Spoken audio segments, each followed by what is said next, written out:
Hello, Misfits, and welcome! In this episode, I want to talk about how to manage larger parties. And I'm not just talking about combat and dealing with that side of D&D, but I'm also talking about social interactions and how to deal with large groups of people in those instances. So, I don't really have a bullet point list for the general video itself, but I'm going to break it down into categories. So let's start with combat. And of course, as with any advice at all, this is what works for me. This is what I do. It might not work for you. But this is just my take on things, and hopefully it's useful to you. So in combat, there are 4 points I kind of want to touch on. And the first is dealing with action economy. If you don't know what action economy is, it's sort of the balance of how many actions different groups of people get to make within combat. Poor action economy would be having something or a group of some things that have a bunch of different turns up against something that can only take 1 or 2 actions on its turn. There's not much balance going on there, so the action economy is quite poor for that individual that can only do so much. So with large groups of people, large parties, the action economy is what's going to do you in if you don't pay attention to it and balance it out.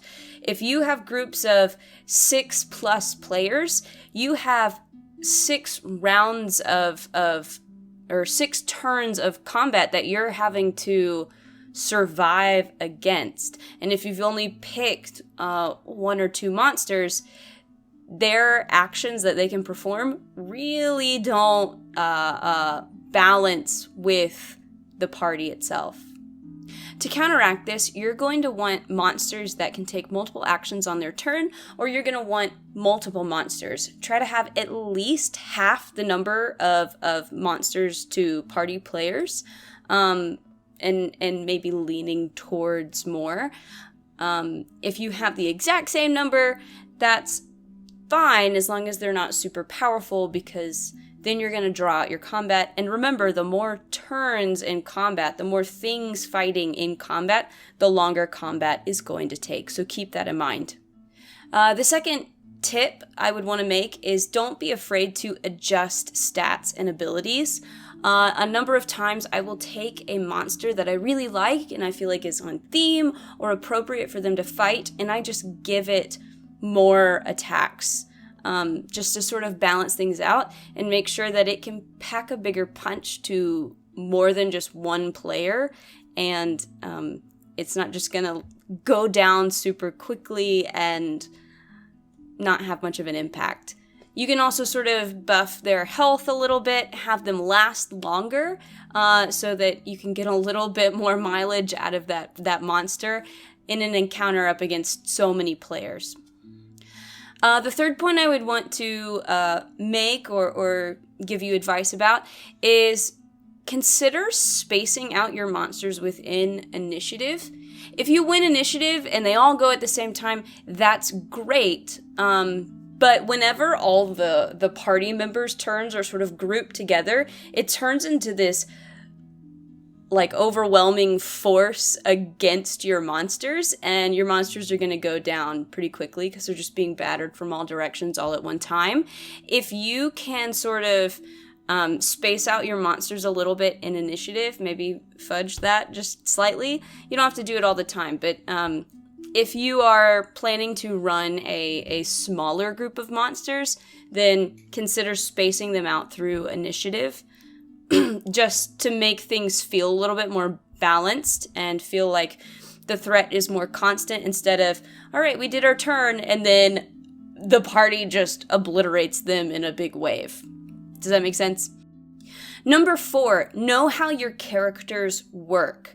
You need to sort of have a general idea of how many actions they can take, what bonus actions they have, if they have a bonus action, things like that, so that when you get into combat, you can sort of make sure that they're hitting all the things they're capable of doing and sort of help them run through their turns smoothly and not sort of get lost thinking about what's possible and can I do this? Should I try to do that? You are probably going to need to nudge them along just a little bit just to keep the ball rolling, because combat is where everything is going to slow down the most. Next, I want to switch over to the more social side of D&D, social interactions and things like that, the roleplay aspect. So for social encounters, there are 3 points that I kind of want to touch on here. Number 1, I think you should try to avoid throwing too many NPCs at your party at once. It's going to become a lot of juggling, and you already have a pretty big party, so just throwing more people in there, even if they're really exciting characters, is just going to be difficult to manage, and it's going to be even more difficult to feel like everybody gets heard or gets to contribute something. It's not impossible. In my old campaign, there's a moment where they're at a war council and there's like 20 NPCs there. It happens, but try to avoid those instances as much as possible. Number 2, try to design NPCs that more than one member of the party will need to or want to talk to. Create characters that kind of touch on either the backstories of multiple players or the interests or personality types of multiple characters, party members. Because if it's just, all right, here's the one token NPC for this one character, then everybody else is just sort of sitting in the background waiting for their sort of encounter and discussion to end, and it can be a little awkward.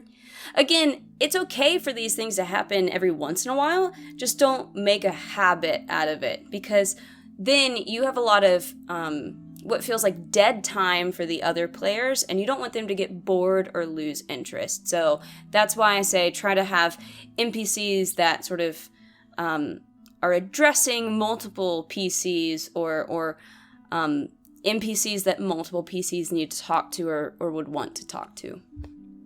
And that sort of leads into point number 3. You need to divide your and your NPC's attention as evenly as possible through this party of players. Don't let one person get the spotlight for too long. You need to pay attention to all of your characters and make sure that all of them feel noticed and seen and feel important. It's a lot to keep track of, but it is important. And banking off of that, in my games, I typically design a arc or quest line for every character in the party. Everybody's gonna get their time to shine, and I'll keep track of who hasn't added in or said something or contributed in a while, or who hasn't had a time to shine in a while, and I will make a point to give them a little bit more attention. If I'm playing an NPC and I've been talking to one person for a long time and somebody's been sort of quiet in the background, I might make a point to address that character and talk to them or ask for their opinion, just to try and balance things out and make everybody feel like they're present in the conversation and getting to contribute to the role play. And at the end here, I want to just throw in some general tips to sort of close things out. Some of this might be slightly repetitive, but some of it might be new things. So number 1, you need to prepare yourself and your players for how long everything's going to take.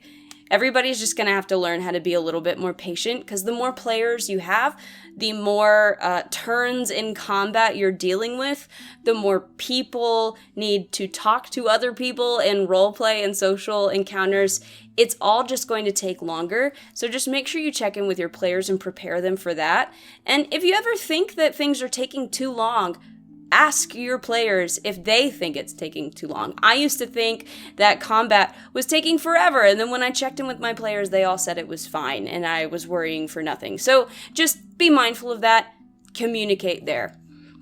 Number 2, keep track of what characters haven't had their moments to shine in the campaign. We touched on this a little bit in the social sort of roleplay section, but it doesn't have to be just those sort of instances. If you have characters with very specific skills, make sure you throw in some encounters or challenges where they get to show those off. Let your flying character have a moment where their flying ability helps the party progress further. Let your rogue have some really unique or challenging locks that only they can pick, things like that. Keep track of what has been done and who's gotten to showcase their skills, and throw some love towards the ones who haven't. And then number 3, check in with your players often just to make sure that everybody has been heard and seen. Anytime we are in sort of like a downtime moment in our campaign or our session, I will just say, all right, is there anything else that anybody wants to do? All right, these people have said what they wanted to do. I haven't heard from y'all. Do y'all want to add anything? Is there something you were interested in doing in the town? Stuff like that. Or even in more sort of tense situations, just sort of check in with everybody and make sure they all have an opportunity to play the game. This is not just a game for you or for like the couple of really outgoing players. It's for everybody. So you need to make sure that everybody is getting a chance to play and have fun. All right, so that's my advice on how to manage larger parties. And I'm not going to lie, it was kind of hard to formulate all of this into sort of a cohesive sections and list and points. I think oftentimes when we've been playing with the same people for a long time, it's really easy to forget what exactly we do to sort of help the game run smoothly. So this was sort of fun to sit down and really think about my techniques and how I handle things. If you enjoyed this video and you like the content that we've been making, please like and subscribe. I cannot stress enough how much those things really help the channel and help us grow. So if you could do that, I would super appreciate it. So here's my snippet for the end of the video here. I'm having some issues finding a sort of like place to put my camera that's like the appropriate height, and I keep looking over here. I need to look there. Yeah, my camera is placed way too high right now, and I'm just sort of stuck with it. And because of that, I'm literally like sitting on my knees, so that I'm the appropriate height in this camera. This is this is what it would be if I wasn't, which is just my head. Hopefully I can work this out and find a better solution. Have a good day.